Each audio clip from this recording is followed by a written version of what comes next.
Umesh Pal shootout कांड में नामजद होने के बाद माफिया अतीक अहमद एक बार फिर सुर्खियों में है। लेकिन बड़ा सवाल यही है कि एक मामूली सा अपराधी कैसे अपराध की दुनिया का बेताज बादशाह बन गया, कैसे उसने इतना बड़ा अंपायर खड़ा कर लिया। इन सब बारे में हम बात करते हैं पूर्व आईपीएस अधिकारी और प्रयागराज में तमाम पदों पर रह चुके लालजी शुक्ला सर से। और शुक्ला जी के बारे में ये बता दें कि अतीक अहमद के खिलाफ तमाम कार्रवाइयों को इन्होंने लीड भी किया था। बहुत तेज तर्रार अधिकारियों में इनकी गिनती होती है। तो हम बात कर लेते हैं। सर ये बताइए कि एक मामूली सा अपराधी कैसे इतना बड़ा जो है वो साम्राज्य खड़ा कर लेता है कि वो जेल से रह करके इतनी बड़े फिल्मी अंदाज में इस तरह की घटनाओं को जो है, और खासकर उस सरकार में जहां पर कानून का राज बोलता है, इस तरीके का दावा किया जाता है, साजिशें रचता है और आपराधिक वारदातों को अंजाम दिला देता है। आपने शुरुआत दो शब्दों से किया, मामूली अपराधी और बड़ा होकर बड़ा अपराधी बन करके साम्राज्य खड़ा करने का। सारा निदान इसी में है। कोई भी अपराधी कितना हो बड़ा हो, सबसे पहले वो छोटा ही अपराधी रहा है। वो निर्दोष होने से पहले जब कोई अपराध नहीं किसी अपराधी के संपर्क में आया होगा, कोई छोटा मोटा अपराध किया होगा, तो अगर छोटे अपराध पर ही उसका निरोध हो जाए, उसे समुचित दंड मिल जाए, तो उसकी प्रवृत्ति आगे रुक जाएगी। एक अपराध किया, पता नहीं चला, या पता चला तो कार्यवाही नहीं हुई, कार्यवाही हुई तो आधी अधूरी हुई, अधूरे मन से हुई, फिर तमाम कारणों से कुछ हुआ नहीं, फिर उसका जो है मन बढ़ता है, फिर आगे काम करता जाता है। उससे फिर या तो धनार्जन के लिए, धनार्जन जो है धनी बनने के लिए, जीविका चलाने के लिए, अनेकानेक कारण, समाज में अपनी जो है दबंगई, अपना जो है प्रतिष्ठा, अपना जो है वर्चस्व कायम करने के लिए कई कारण है अपराध के।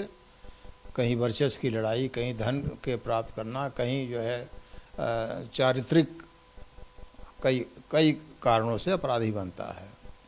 आपने जिनका नाम लिया है और जो अभी प्रयागराज में ज्वलंत घटना हुई है, इसकी जितनी कड़ी निंदा की जाए वो कम ही है। जघन्य अपराध है। सर अगर हम स्पेसिफिक अतीक अहमद की बात करें, चूंकि आप प्रयागराज में बहुत लंबे अरसे तक रहे हैं और बहुत सी कार्रवाइयां जो अतीक अहमद के खिलाफ हुई हैं, आपने उन कार्रवाइयों को लीड किया है। अगर हम अतीक अहमद की स्पेसिफिक बात करें तो कैसे देखते हैं कि कैसे वो अपराध की दुनिया में उसने कदम रखा और फिर वो बढ़ता चला गया, और इसके लिए जिम्मेदार कौन है? अब जहाँ तक उसकी बात है तो इनके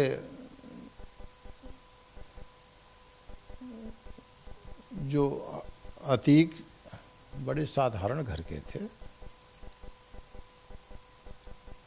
और शिक्षा उनकी आगे नहीं चल पाई, लेकिन उनमें जो है येन केन प्रकारेण अपना वर्चस्व बनाने, धनार्जन करने, क्योंकि व्यक्ति जिस अभाव से ग्रस्त होता है उस अभाव को दूर करना चाहता है। अब उस अभाव को दूर करने के लिए वो जो मार्ग मिलता है वो अपनाता है। पढ़े लिखे नहीं तो और काम कर नहीं सकते थे, धन था नहीं कि कोई और तरीके का व्यापार करते, तो यही मार्ग मिला इसमें। अब इसमें मन बढ़ई करते करते फिर इनके मन में राजनीतिक लालसा भी जागी, राजनीति में उतरे। राजनीति में ही इनकी चाँद बाबा वगैरह से लड़ाई हुई, उसमें फिर चाँद बाबा का जो हश्र हुआ सबको मालूम है। फिर जब ये आगे बढ़ता गया, लोग इसके साथ जुड़ते गए। तो पहले लोग जुड़ते हैं अपने स्वार्थ में, फिर ये उनके स्वार्थ की पूर्ति करने लगे। इस तरह से घटनाएं, एक से एक घटनाएं होती गईं। सामयिक दंड मिला नहीं कि निरोध हो सके। इनको सामाजिक, राजनैतिक और प्रशासनिक तीनों तरह का समय समय पर सपोर्ट मिलता रहा, संरक्षण मिलता रहा, जिसके नाते इनका बढ़ाव, इनकी गति ये रुकी नहीं। और जब गति रुकी नहीं, बढ़ाव चलता रहा, तो अब कुछ संपत्तियां भी अर्जित कर गए। और जो इस विधा वाले व्यक्ति थे वो इनसे जुड़ते गए, वो भी काफ़ी जो है समर्थन प्राप्त हो गया। इनका जो है, इनके सहयोगी, इनके कार्यकर्ता ये बढ़ते गए और उसी में चलता रहा। फिर जो रास्ते में आया उसको निपटा दिया, चाहे कुन्नू सभासद हों, चाहे चाँद हों, चाहे और लोग हों, सब को। और क्योंकि कानून सशक्त रूप से इनके गति को रोकने में सफल नहीं रहा, उसके कारण बहुत हैं। उन कारणों में जाना उचित नहीं है, लेकिन हर स्तर से राजनीतिक सपोर्ट सभी लोग जानते हैं, किसका किसका मिला, कौन, हर पार्टी शासकीय, माने जो शासकीय विभाग हैं उससे समर्थन मिला। अन्यथा जो है व्यापारिक गतिविधि किसी की बढ़ नहीं सकती है। अगर जो है वो सभी विभाग एकीकृत होकर के काम करें तो कोई गलत कार्य नहीं हो सकता है। तो ये होता गया, वर्चस्व बढ़ता गया। और फिर जब धन बल, बाहुबल और राजनैतिक बल और सामाजिक बल ये चारों हो जा तो उसको जल्दी तोड़ पाना कठिन होता है। निरंतर निष्पक्ष भाव से, फिर कह रहा हूँ, ईर्ष्या से नहीं, निष्पक्ष भाव से केवल कानून सम्मत अगर कार्य हो और समाज उसमें सहयोग दे, सबसे बड़ा कंट्रीब्यूशन समाज का होता है। भले आज कोई कहे कि राजूपाल गवाह थे, मारे गए, लेकिन एक राजूपाल की बात है, लोग गवाही नहीं देते हैं, होस्टाइल हो जाते हैं। और तो और जो शासकीय कर्मचारी रहे हैं वो तक होस्टाइल हुए हैं कोर्ट में। तो कोई न कोई दबाव था या लोभ था, लालच था, जिस किसी प्रभाव में, लेकिन जो भी कारण था वो अनैतिक ही था। तो अनैतिक कार्यों में जब अनैतिक समर्थन मिलने लगता है तो बाहुबली होना स्वाभाविक है। वही हुआ और अंतोगत्वा उसका परिणाम समाज ही भुगतता है। और कुल मिलाकर के गलत कार्य का अंजाम जो गलत करता है वो भुगतता है, जो मदद देता है वो भुगतता है, और जो चुप रहता है वो भी भुगतता है। सही को सही न कहना भी अपने आप में अपराध है, पाप है। आज जो अखबारों में आ रहा है, उनका परिवार भी परेशान हो रहा है या नहीं हो रहा है? हो रहा है, परिवार परेशान हो रहा है। उनके और लोग जो है उसी में, पुलिस के पास तो कोई आछी शीशा है नहीं कि वो देख ले, तो वो जो है पुलिस ढूंढेगी, तो उसमें कुछ निर्दोष भी जो है पीड़ित होंगे, कुछ लोग जो है जिनका संबंध नहीं होगा लेकिन जो उनसे संबंधित हैं, उनसे संबंधित होंगे, वो भी तो भुगतना पड़ता है। वो हो रहा है। और ये ये बहुत बड़ी चुनौती है। अपराधी अगर इतना बेखौफ हो जाएगा कि हत्या लेने में उसे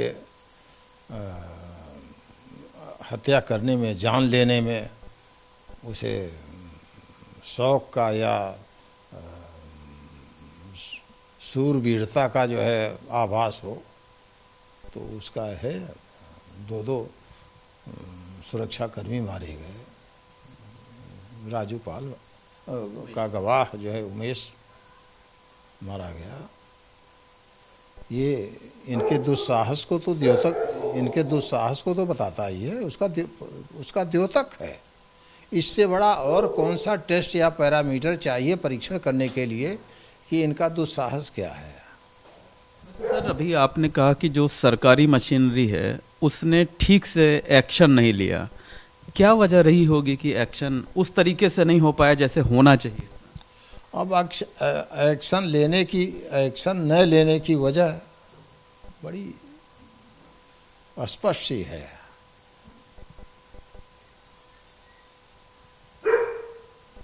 लोभ और लालच, कहीं न कहीं उनसे स्वार्थ परता का जुड़ाव, अब उसका जो भी रूप हो। डर तो नहीं कहेंगे, क्योंकि किसी को डरने की आवश्यकता नहीं है। डर किस बात का? जब हम या कोई भी गलत नहीं कर रहा है तो डरे क्या? एक सिपाही अकेला क्षेत्र में गश्त करता है, अकेला, अपराधी के यहाँ भी जाता है, उनके यहाँ भी जाता है। वो तो उसे डर किस बात की? वो जानता है कि मैं अपना जो है दायित्व पूरा कर रहा हूँ। तब दायित्व न पूरा करने का मतलब स्पष्ट रूप से किसी न किसी रूप से, चाहे स्वार्थवश या सहयोगवश, जुड़ाव होता है। अच्छा सर, अतीक अहमद ने, आप क्या सोचते हैं, आपका क्या अनुभव है कि राजनीतिक दलों का इस्तेमाल किया या राजनीतिक दलों ने अतीक अहमद का इस्तेमाल किया? वो तो एक दूसरे के पूरक हैं। भाई पहले तो वो निर्दलीय विधायक ही हुए, तो निर्दलीय विधायक तो कैसे लोगों ने चुना? निर्दलीय से वो दलीय हुए, एक दल से दूसरे दल में, तो फिर दलों ने उनके महत्व को, उनके जो है महत्व को समझा कि हमारे लिए पूंजी है, उनको एक अपना असेट माना, इसलिए वो किए। और ये भी अपने महत्व को समझे, और जब चाहा, जिस चाहे मैंने पार्टी का क्या नाम लिया जाए, हर पार्टी मैंने जहाँ जहाँ जिस तरीके से, कहीं प्रत्यक्ष रूप से, कहीं अप्रत्यक्ष रूप से समर्थन लिया। लोग जो है पार्टी लाइन से हट करके भी सहयोग किए हैं, तो सहयोगी बन गए। और दलों ने इनको अपनी पूंजी समझा, दलों ने इनकी उपयोगिता समझी, दलों ने इनको टिकट दिया, इन्होंने अपनी महत्ता समझी, ये जहाँ चाहे वहाँ जा करके अपनी राह बना ली है। इसमें क्या है? लेकिन सर, इनके सांसद विधायक रहते हुए आपने तो कई कार्रवाई की, जो है वो आपने कई कार्रवाइयों को लीड किया जो है। मैंने कहा, मैंने जो भी कार्यवाही किया कराया कानून सम्मत था, जो मेरा दायित्व था वो मैंने किया। अपने दायित्व के निर्वहन में मैंने किसी से समझौता नहीं किया, और न अपनी सीमा को मैंने पार किया।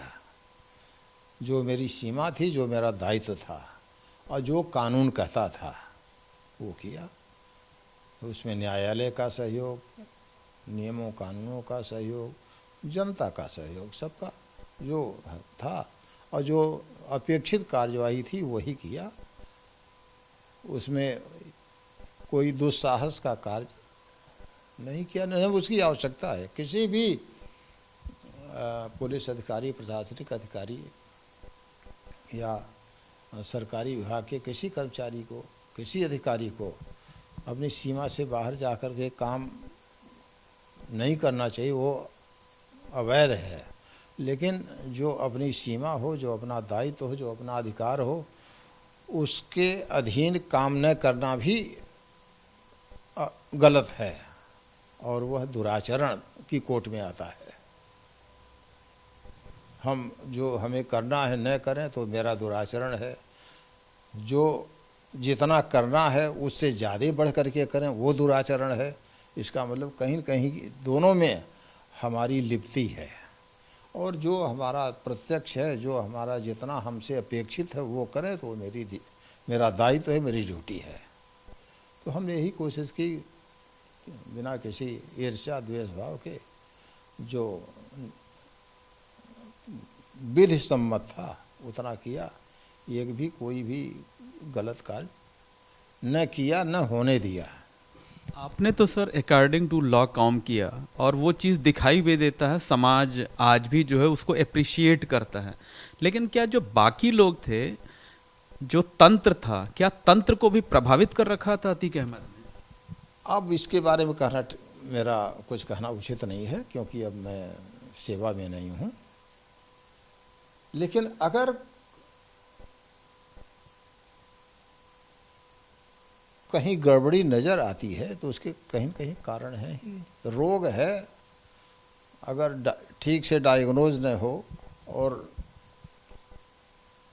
निर्धारित औषध न दी जाए निर्धारित मात्रा में, मात्रा कम हो जाए तो स्थिति खराब होगी, ज़्यादा डोज दे दे तो खराब होगी।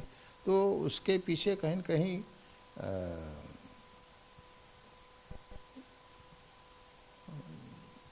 कारण तो रहा ही है।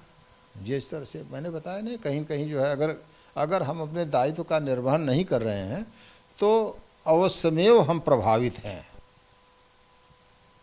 सर, आपने जैसे शुरुआत में बताया कि बहुत साधारण से परिवार का था, बिल्कुल पढ़ा लिखा हुआ नहीं था, जो है वो जो रिकॉर्ड है, हाँ आपने जो बताया, और अभी जो सरकारी रिकॉर्ड है उसके मुताबिक तकरीबन 2000 करोड़ रुपए की इसकी संपत्तियां या तो बुलडोज की गई हैं या तो जब्त की गई इसके, या अतीक और उसके परिवार के। कैसे इतना बड़ा आर्थिक साम्राज्य खड़ा हो गया और क्या बिजनेस इसके होते थे, कैसे पैसा आता? अब आर्थिक साम्राज्य जो है वो बहुत स्पष्ट है।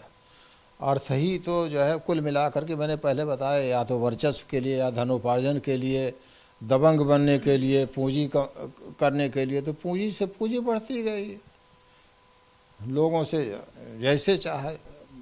मुख्य व्यापार पहले ठेकों से था, ज़मीन से था, जो रिकॉर्ड कहते हैं एज पर रिकॉर्ड। फिर धन से धन, हाँ, धन से धन जो है वो बढ़ता गया। आप कहीं भी पूरे प्रदेश में देख लीजिए, पूरे देश में देख लीजिए, चाहे माफिया महाराष्ट्र का हो, चाहे उत्तराखंड का हो, चाहे वेस्ट बंगाल का हो, कहीं का भी हो, वो अर्जन जब करता है तो एक से एक वो श्रृंखला बनती है ना धन की, क्योंकि उस पर प्रहार नहीं हुआ। अगर प्रहार हो जाए तो चेन टूट जाएगी। अब प्रहार देखिए, गलत प्रहार कभी नहीं तोड़ पाता है, नहीं तो इनकी लड़ाई होती है, एक मारा जाता दूसरा और बढ़ लेता है। प्रहार जो हो, अगर उचित नियम और न्यायिक हो तो चेन टूट जाती है। सर, अतीक अहमद के खिलाफ अभी जो रिकॉर्ड हमारे पास है, 101 आपराधिक मुकदमे दर्ज हैं और आज तक एक भी मामले में सजा नहीं हो पाई है। तकरीबन 35-37 सालों से मुकदमे दर्ज हो रहे हैं। इसकी क्या वजह मानते हैं?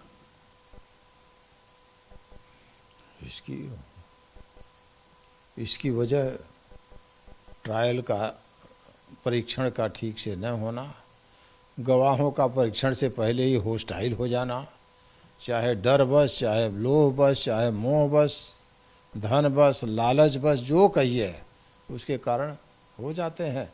और फिर वो नज़ीर बन जाता है। क्या फ़ायदा? आदमी सोचता है कि हम टूट गए तो हम सेफ है। अरे वही है डर, पैसा पा गए, जो भी हो गया। नहीं तो अगर समय से ट्रायल नहीं होता, तमाम मुकदमे हैं जो बहुत पुराने पड़े हुए हैं। अब वो ट्रायल के न होने के कारण है कि अदालतों में बहुत ज़्यादा मुकदमे पेंडिंग हैं, नंबर के हिसाब से होता है, वो होता है। अभी देखिए सुप्रीम कोर्ट ने ये माननीय जितने एमपी एमएलए पहले के थे अब हैं उनके लिए अलग से स्पेशल कोर्ट गठित कर दिया। तो अब वो कुछ ट्रायल शुरू हो गए, कुछ लोग सज़ा पाए, कुछ लोगों की विधायकी गई, कुछ लोगों का सांसदी गया, कुछ। तो अगर स्पीडी ट्रायल हो तो उसका बड़ा ही डिटरेंट इफेक्ट पड़ता है अपराध पर। अच्छा सर, एक चीज कहा जाता है कि अतीक अहमद इतना महत्वाकांक्षी है कि उसकी जो महत्वाकांक्षाएं हैं उसकी पूर्ति होने में जो भी बाधक बनता था, या तो वो उसकी हत्या करा देता था या उसको किसी तरीके से डरा कर, धमका कर, लालच दे करके रोक देता। तो महत्वाकांक्षा तो अपने रास्ते में किसी को बाधक बनने नहीं देती है ना। ये तो महत्वाकांक्षा का नियम है। महत्वाकांक्षा की पूर्ति में जो बाधक आए उसको मार्ग से हटाओ। वो मार्ग बनाना है तो बाधक को तो दूर ही करना पड़ेगा। और महत्वाकांक्षा पूर्ण होने के लिए उसके उपकरण चाहिए, उसके लिए आवश्यक तत्व जो है, जो उसकी आवश्यकताएं हैं उसकी पूर्ति होनी चाहिए। तो अगर पूर्ति होगी तो महत्वाकांक्षा पूरी हो जाएगी, पूर्ति न हो तो महत्वाकांक्षा पूरी नहीं होगी। ये ऐसा करता था अतीक अहमद। अब जो प्रत्यक्ष है उसके लिए किसी प्रमाण की क्या आवश्यकता है? हाँ, जो प्रत्यक्ष है तो सभी दुनिया देख रही है, पूरा इलाहाबाद देख रहा है, सभी लोग देख रहे हैं। अच्छा सर, पिछले हफ्ते इलाहाबाद हाई कोर्ट ने एक मामले में सुनवाई करते हुए कहा, ऑब्जर्वेशन हाई कोर्ट का था कि ऐसा लगता है कि धूमनगंज और आसपास का जो इलाका है वहाँ कानून का राज नहीं चलता बल्कि अतीक अहमद का राज चलता है। पुलिस का कोई इकबाल नहीं बचा वहाँ पर, जो सरकमस्टेंस। इसको हम क्या कहें, लेकिन निष्कर्ष चाहे माननीय न्यायमूर्ति हों या अदना सा भिखारी हो, दोनों के बीच में जितने भी हों, अपने ऑब्जर्वेशन से ही, अपने जो वो देखते हैं उसके हिसाब से कोई भी व्यक्ति अपना एक विचार बनाता है।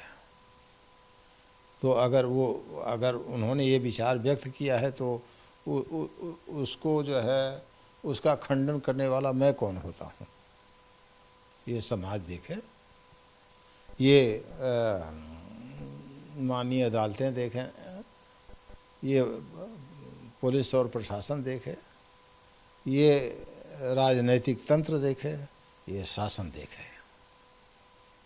केवल एक के देखने से काम नहीं चलेगा। श्रृंखला तभी बनेगी और श्रृंखला तभी मजबूत होगी जब कड़ी से कड़ी जुड़ी हो। और अगर जो है एक कड़ी कमज़ोर हुई तो चेन पूरी कमज़ोर हो जाती है। वो एक कहावत है, a chain is as strong as its weakest link. क्योंकि अगर सब लिंक एक भी कमज़ोर है तो चेन स्ट्रांग कहाँ रही है? तो समाज की प्रगति, अपराध जिसमें अपराध नियंत्रण भी है, सब कुछ है, उस चेन की तरह से है जिसमें तमाम विभाग, समाज, सब कुछ है, एक चेन की तरह से जुड़ा हुआ। अच्छा सर, आपने बहुत कार्रवाइयाँ की जो है, क्या आपके ऊपर भी कभी कोई पॉलिटिकल प्रेशर रहा कि नहीं माफिया को लेकर नरमी बरतनी है, कार्रवाई नहीं करनी है फिर, और अगर कोई सजेशन हुआ या ऑर्डर हुआ तो आपने उसको कैसे टैकल? आप ये कह रहे हैं, बहुत बात है। मैं सन 81 में प्रशिक्षण करके 1982 में सेवा में आया। प्रशिक्षण भी सेवा थी, लेकिन 82 खासकर सर हम वो अतीक अहमद के संदर्भ सुने बता रहा हूँ, ठीक है। मतलब जो चीज़ दबने वाली न हो उसको दबा नहीं सकते, वो टूट सकता है। पत्थर को आप मोड़ नहीं सकते हैं, पत्थर तोड़ सकते हैं। मेरी नौकरी में मेरे कार्य प्रणाली को देख करके, मेरे विचार को देख करके किसी ने कभी दबाव नहीं दिया। किसी की हिम्मत नहीं हुई है। और अगर दबाव देने की उसने सोची तो मैं उससे पहले ही उस पर दबाव दे दिया कि ये मुझसे ये उम्मीद न करिए। इलाहाबाद में या किसी में, वाराणसी में भी एसएसपी डीआईजी रहा, 6-7-8 जनपदों में एसपी एसएसपी रहा, कभी किसी ने किसी की हिम्मत नहीं हुई है कि किसी अपराधी के बारे में या किसी मेरे विभागीय कार्य के बारे में कोई दबाव दे। अच्छा सर, अतीक अहमद 5 बार विधायक रहा, 1 बार सांसद रहा, कई चुनाव लड़ा, अपने भाई को भी विधायक बनवाया। क्या ये चुनाव को भी प्रभावित करता था क्या, और करता था तो किस तरह से? अब ये चुनाव के बारे में बहुत ज़्यादा है कहना उचित नहीं है, लेकिन यदि आप मानते हैं कि इनका चुना जाना गलत है तो आपको ये भी मानना होगा कि कहीं न कहीं से चाहे वो जनता चाहे मशीनरी प्रभावित हुई होगी। ये आम लोगों को सोचने की चीज़ है, मैं अकेला कुछ नहीं कर सकता। तो मशीनरी भी प्रभावित होती थी। हम ही कह रहे हैं कि मशीनरी है क्या, मशीनरी अगर है तो उसे चलाने वाला कोई आदमी होगा, कोई मनुष्य ही होगा। तो यदि मनुष्य प्रभावित हो सकता है किसी कारण से, जो पहले आ चुका है, बात आ चुकी है किसी कारण से, तो वहाँ भी प्रभावित हो सकता है। अब उस समय की परिस्थितियों में जो लोग रहे हों उनसे पूछा जा सकता है। वैसे मेरे विचार से मशीनरी को प्रभावित नहीं होना चाहिए। अगर आप अपने दायित्व को पूरा करते हैं तो आप पर प्रभाव कहाँ रहा, और अगर आप दायित्व को पूरा नहीं करते हैं तो इसका मतलब आप प्रभावित हैं। तो अब चुने गए, उनका चुना जाना ये जनमत था, मैं कैसे कह सकता हूँ गलत चुने गए। लेकिन ये निर्णय समाज को करना है कि उनका चुनाव सही था या चुनाव गलत था, या चुनाव निष्पक्ष था या वो था, जो कारण हो। सर आप उसकी चीज़ें तमाम जो है चीज़ों से स्पष्ट है। आखिर में राजूपाल क्यों मारा गया? अगर वो विधायक न होता तो नहीं मारा जाता। तो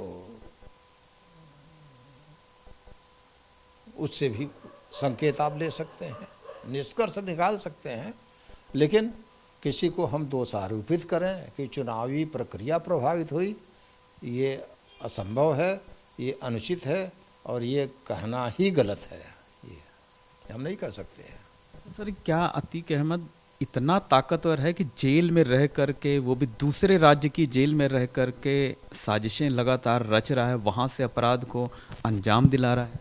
अब ये तो जो है इस समय की जो कानून व्यवस्था की संस्थाएं हैं, एजेंसियां हैं, वे बताएंगी। और होने को मैं आपको एक बात बताऊं, किसी बबलू श्रीवास्तव यही इलाहाबाद में जेल में बंद था, सन 98-99 की बात है, और यहाँ से रह करके उसने कई जगह हत्याएं कराया था। तब इतना नेटवर्क भी नहीं था, लेकिन उसने नेपाल में मरवाया, उसने और जगह मरवाया। तो कौन कहाँ से बात है, आप जेल में बंद हैं तो कोई आपको तन्हाई भी, अगर आइसोलेशन में डाले गए हैं तो भी कोई न कोई जो है आपसे मिलेगा, वो होगा। तो फिर बात वही आती है कि ये सब चीज़ें तभी संभव है जब व्यवस्था किसी अपराधी के साथ जुड़ जाए, तो सब कुछ संभव है। व्यवस्था का समर्थन न मिले तो कुछ भी संभव नहीं है। इस तरह के अवैध कार्य संभव नहीं है बिना व्यवस्था के जुड़े। अब व्यवस्था कोई भी हो सकता है। बस एक अंतिम सवाल ये है कि आज अतीक अहमद की जो स्थिति है, जिस तरीके से वो एकदम मतलब अपराध की दुनिया का अपने आप को बेताज बादशाह समझने लगा है, जेल से रहकर वारदातें अंजाम दे रहा है, खाकी पर अटैक करा रहा है, जिस तरीके के आरोप लग रहे हैं, उसको यहाँ तक पहुँचाने का जिम्मेदार कौन है? खामोशी किसकी है?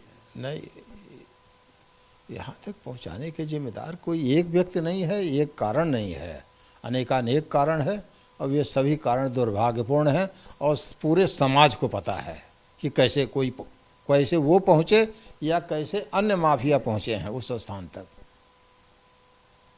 लेकिन ये तंत्र का फेलिवर है कि तंत्र को जो करने चाहिए थे नहीं हुए, तभी आज उसकी ताकत इतनी बढ़। अब तंत्र का फेलियर तो इसलिए कि तंत्र जो है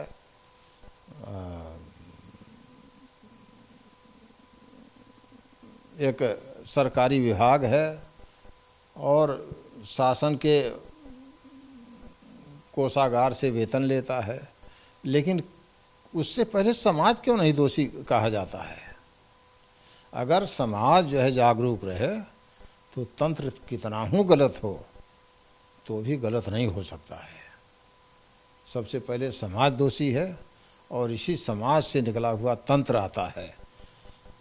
पुलिस में, मजिस्ट्रेसी में, जुडिशरी में, कहीं भी कोई आकाश से नहीं टपकते हैं, इसी समाज से लोग जाते हैं। समाज के जो विकार हैं, समाज की जो विकृतियां हैं, समाज के जो मनोभाव हैं, समाज के जो दुराचरण की प्रवृत्ति है, वही लेकर के उस विभाग में जाते हैं और वहाँ जा कर के वही कर्म करते हैं। तो बिल्कुल, ये थे पूर्व आईपीएस लालजी शुक्ला सर, जिन्होंने अतीक अहमद के बारे में विस्तार से बताया और उन्होंने कहा कि एक मामूली आदमी का इतना बड़ा माफिया बन जाने के पीछे कोई एक व्यक्ति या एक कारण जिम्मेदार नहीं है, ये कलेक्टिव रिस्पॉन्सिबिलिटी है और हर किसी की कहीं ना कहीं जो है जिम्मेदारी बनती है और ऐसे माफियाओं पर, ऐसे तत्वों पर अंकुश लगाया ही जाना चाहिए। कैमरामैन अनुराग द्विवेदी के साथ मोहम्मद मोइन, एबीपी गंगा, प्रयागराज।